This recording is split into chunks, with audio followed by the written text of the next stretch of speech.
Okay, this is the Dow Jones, and just got our couple of pitchforks there that we've been looking at the last few weeks, and we'll just zoom in on the action. We can see we've had a comeback and retested a couple of the median lines, which is generally what happens when if you zoom through a median line, you'll generally come back and retest that median line before it decides where it's going to go. It can sometimes oscillate around the median before moving on. So generally a median line will be a pivot point, but it doesn't mean it doesn't really tell you a lot about direction other than immediately if you zoom through, it normally tries to come back and retest. Like we did here, we had a zoom through and it's come back and revisited, and you can see along certain areas where it's done that before, especially on this blue pitchfork here. I'll just zoom in. I've just marked off this pivot low here, which is our immediate high volume. I've got a couple of other high volume areas, but I think we'll just focus on the more recent action. We've had this panic sell-off happening down the bottom here. It started here, so I should put one on the top there, which we've come and revisited. High volume coming down, really high volume coming down on the week of August 8, but we closed high and not much lower than the previous week. So, there must have been buying coming in. The high volume. All this volume represents the activity of the professional money. Most of that is, professional money activity. It's not retail. So when we see really high volume, we take note because it means the professional money is very active. And we've closed on the high on this week, so there must have been buying. If it was all selling, then it couldn't close on the high like it has. But still, there's a lot of supply in that bar, and the next bar closes lower because there's too much supply present in the market. But on less volume, we spring up and we up thrust and close low, so they're not ready to take it higher yet. There's still too much supply present. Down they go, and when smart money are accumulating, they try to whip us out of the market and out of our positions, and or same if they're redistributing, they'll try and whip out the anyone who wants to tag along shorting with them. And we don't really know what's going on until they break out of this range. But at the moment, you'd have to say there's accumulation happening down here. Certainly there is a lot of buying, and sometimes they do that just to hold the price up so they can keep distributing more. But we've broken out of this range now, and so I would expect that we'd be looking for a payoff for all this buying. They're expecting higher prices to sell into to pay for all this activity going on. And as we whipsaw up and down, our volume gets less and less. And then we had this one here, which dipped right down below us and closed high. So that was bullish. And it gave us a spring right up, so to where we are at present. So we'll just have a look at what's happening now. So we've sprung up, revisited the median, and visited the top of our start of our panic bar up over here, and we've got a down bar on light volume, the lightest volume in 3 bars, and that's a test for supply. And they're testing for supply within this bar here. I put an up thrust there. So that's a test, and the test is a down bar. It closes middle to high on the lightest volume in 3 bars, and what they're testing for is for selling. They don't want, if they want to take this higher, then they don't want anybody selling against them. They want as few people selling against them as possible. Otherwise, So they do these tests to check. That's the only way they can check to see if there's how much selling is present in the market, because they don't want to have to absorb that selling at higher prices. So that's quite bullish. It's still, I mean, it could have been lower, the volume. So we'll just have to see whether they're happy with that to take it higher. But it's a potential sign of strength anyway. And so this could climb higher. Now, a good test, a successful test, will see the next bar close higher on increased volume and spread. So so it's a potential sign of strength, we call that, until it's confirmed. But you know, we've got a little bit of a trend happening here, especially for Michael. So from our lows here, we've got an uptrending pitchfork, and you can see they've come through, pivoted. It's actually missed the median line, which is also it pivots before a median line. That is actually quite bullish as well, because it normally means they're going to take out the previous pivot. So I suspect that might be on the cards as well. So that's not looking weak at all. No, there's no, with this amount of buying down here, and there's a lot there, you'd expect that they would need. What they've done there is taken sellers out of the market. They've taken a lot of the public out of the market, and to get the payoff for that, they need now for those buyers to be coming back into the market to help drive the price up, and so they can sell into. They need that buying pressure to sell into to make the money. If you've got large holdings, or if you're one of the whales in the market, you have to buy on these down bars, so you don't mark the price up against yourself, and you have to sell on the up bars, so you don't mark the price down against your own buying. It's just a logistical reality of having large holdings, and that's why you'll see a lot of stocks that they'll especially on announcement time, everything's wonderful, everything's good, the price spikes, and but then it just collapses after that, and everyone's scratching their head. That's because generally they'll time distribution with good news to get as much upward pressure as possible to sell into. So that's why when we see high volume on up bars, we like to see them tested to make sure that to show that the smart money are still bullish, and they're testing for supply to take it up. And here they're testing for supply. That looks like they're still a bit there. It's less than the previous 3 bars, but there's still a bit there. So they may or may not be happy with that, but I think this can run high. If it runs higher from here, then it's looking quite good indeed. So a potential sign of strength on the weekly. I'll just zoom in as well, just so we don't get too bullish. I'll just put a pitchfork on a downtrending pitchfork here. Let's color that in. I'll call that a black one. There we go.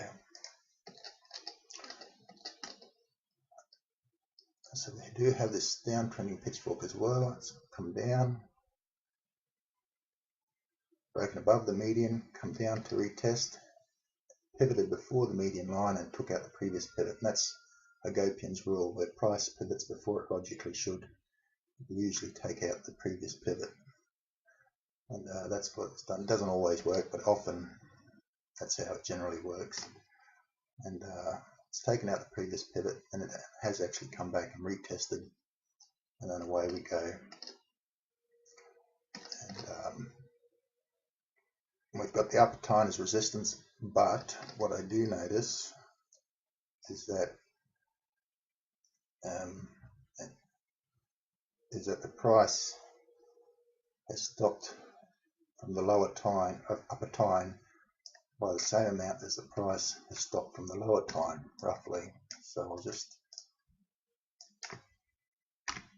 show that.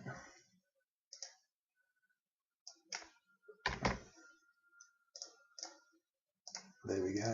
So with a median line above is as below, so we've swung above and below the same amount from the median line, and we'll swung below and above the same amount. So you could argue with that then that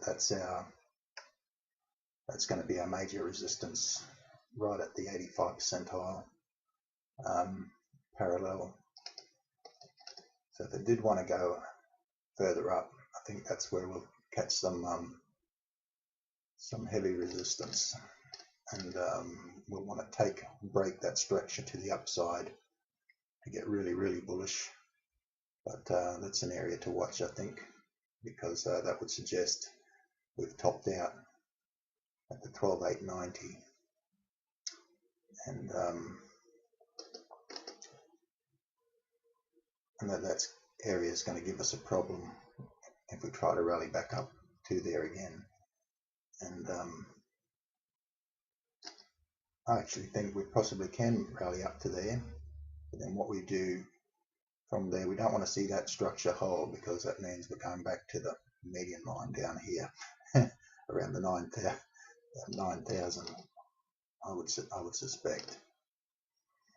But so that's an area there that we've got to keep an eye on, and just for the bears out there.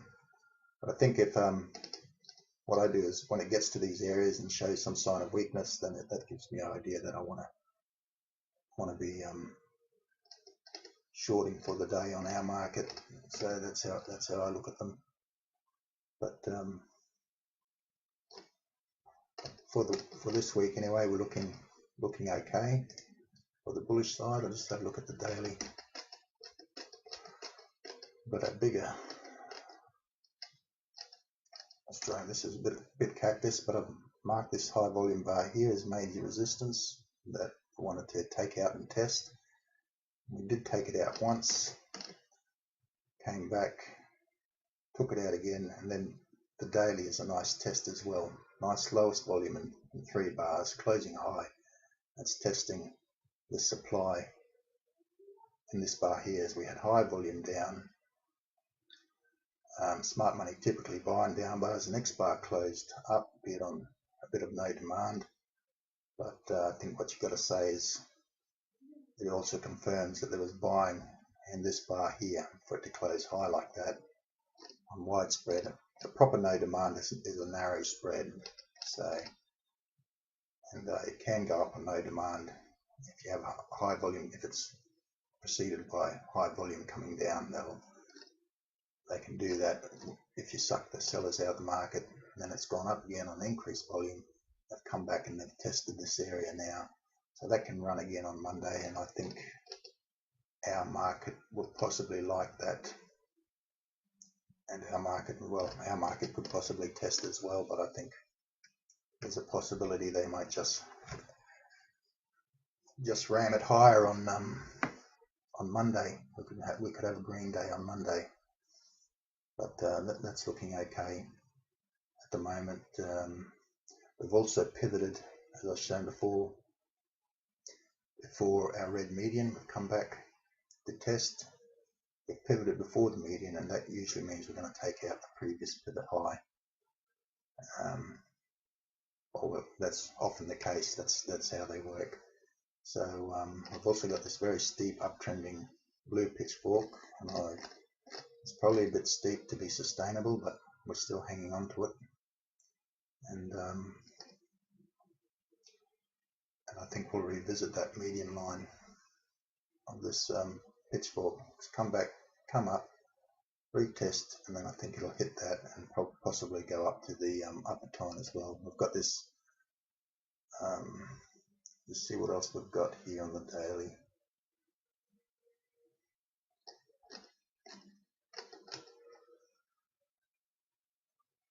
I've got these parallel lines here, and what they are is just parallels to the median of the black pitchfork, and I just anchor them on some of our pivots just in case we get some response to them. Oftentimes we will get some response to those levels.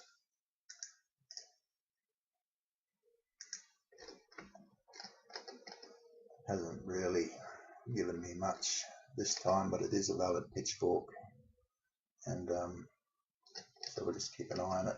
If I can break out of this upper tine, that would be good, but then I think we'll probably breach it anyway, and possibly move up to the top tine of the red pitchfork. But anyway, that's the Dow Jones. Okay, this is the XJO. This is the weekly chart. I've just got a couple of lines on the weekly. I've taken some of these horizontal lines from high volume bars of the past, and I'll just zoom in on the weekly just to see where we are. We'll probably put a fib level on there. What have I got there? Don't know. I'm going to do them again. I'll take this low here to the high there.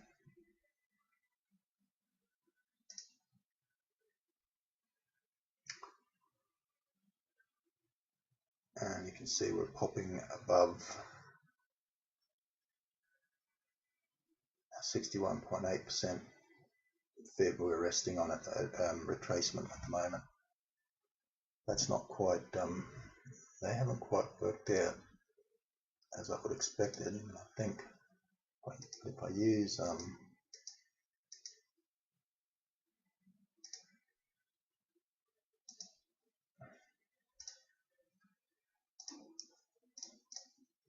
33% and the 66.6% and the 50%, they seem to work out a lot better. So let's retrace to the 33, come up and found resistance at the 66.6. So that's interesting. What happened to the 50? Put that back in. And the 50 fib has worked as well. We've busted above there and come back to, we haven't retested it. We're holding above that at the moment. So anyway, I'll get rid of those.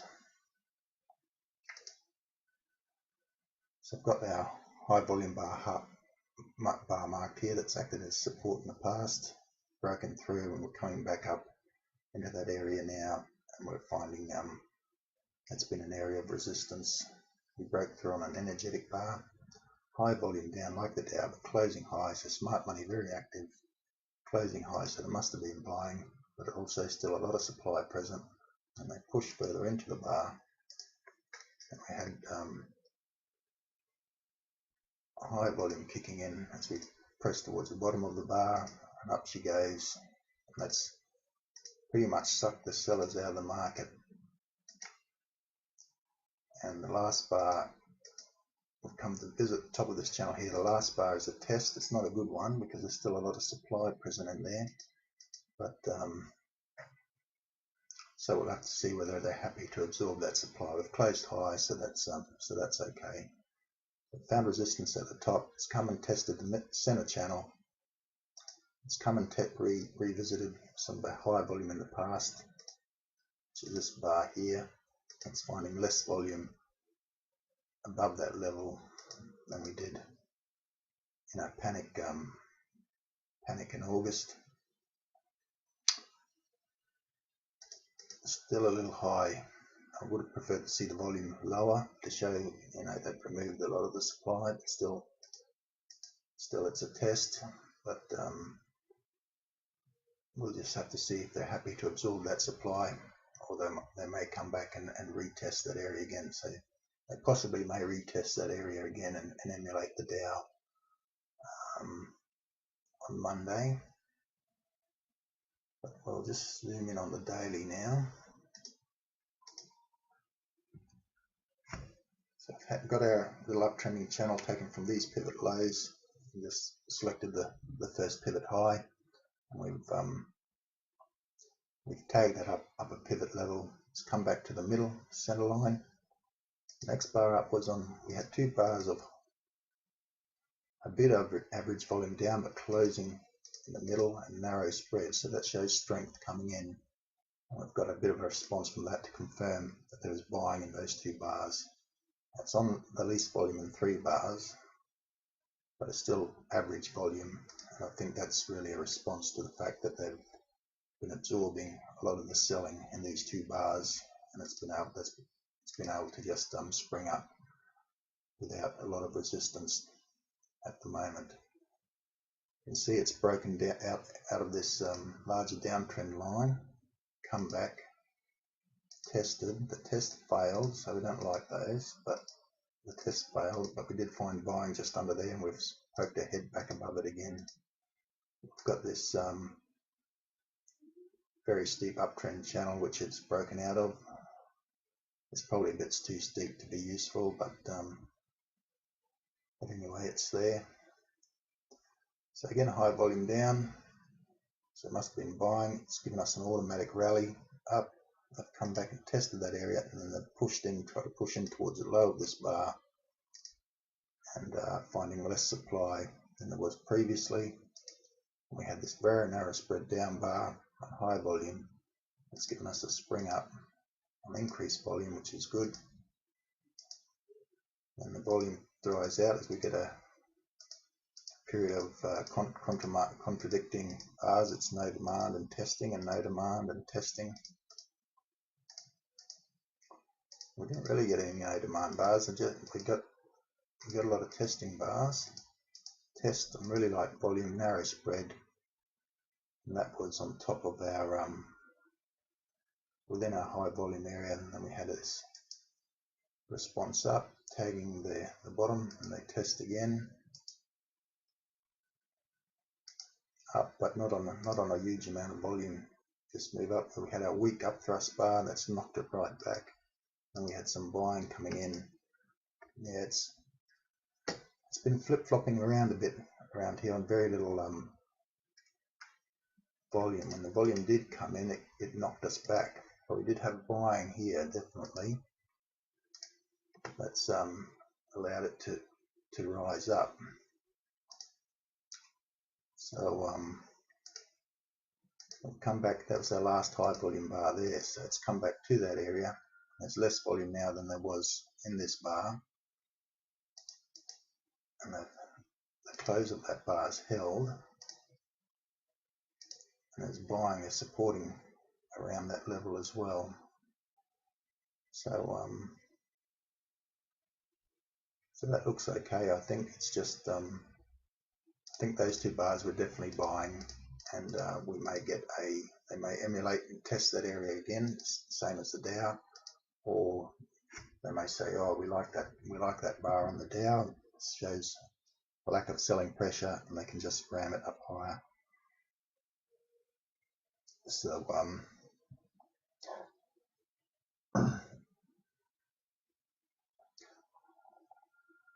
what we haven't done is we haven't really properly cleared our trading range, which is probably, we've had these 3 days of panic down, closing high, sprung back up. We haven't cleared this pivot high here. We've up thrust it, come back, and we really want to get out of this this range. I'll probably mark it really from the high of this bar here. So we're sort of around that area at the moment. We've been doing a bit of a flip-flopping around, and it's been a little frustrating because it's been up, down, up, down, up, down, narrow spreads, which I don't like narrow spreads because you don't generally get good trading out of them. But had a run up with the Dow, up thrust, knock back. I think most bullish bars at present bars are these two here. A narrow spread, closing off the lows on high volume, or on average volume anyway. That's allowed it to spring up, and I think that'll spring up further to I think we'll like what we saw on the Dow last night, and that could give us a spring up. But even if they test that on very light volume coming down, that would be bullish as well. But yeah, it's been a bit hard to call here because it's just been flip-flopping around, hasn't it? And I think that's a lot of it's just waiting for to see what's going on overseas. But yeah, think we need to, if we rely on our weekly chart, even there we have a test, but it's not a good one because it's not lower volume than, it's higher volume. This was a bit of no demand, bit of testing, good response up, come back retest, but we're finding more volume now than we did in our previous bit of testing. So it's not really behaving as nice for us as the Dow. The Dow's behaving a bit more predictably, a bit nicer. Our market's been flip-flopping around a bit and still flip-flopping around a bit. But I think the last bar, it's closed off the low. It's a down bar, closed off the low, so you'd have to call that potentially strong because it shows buying coming in at the bottom there. But we don't really know if they're happy with that supply, the supply they found in that bar, if that's too high or if they want to test again. That's not really telling us that much, but I think Monday will have a good day. Go back to the daily. I think Monday will have a good day because that widespread up is a response to the buying here. There's not been a lot of, it's been able to rise because there's not a lot of supply or selling pressure in the market. So there's no reason why that can't spurt up in response to what we've seen on the Dow. So, but anyway, that's the XJO.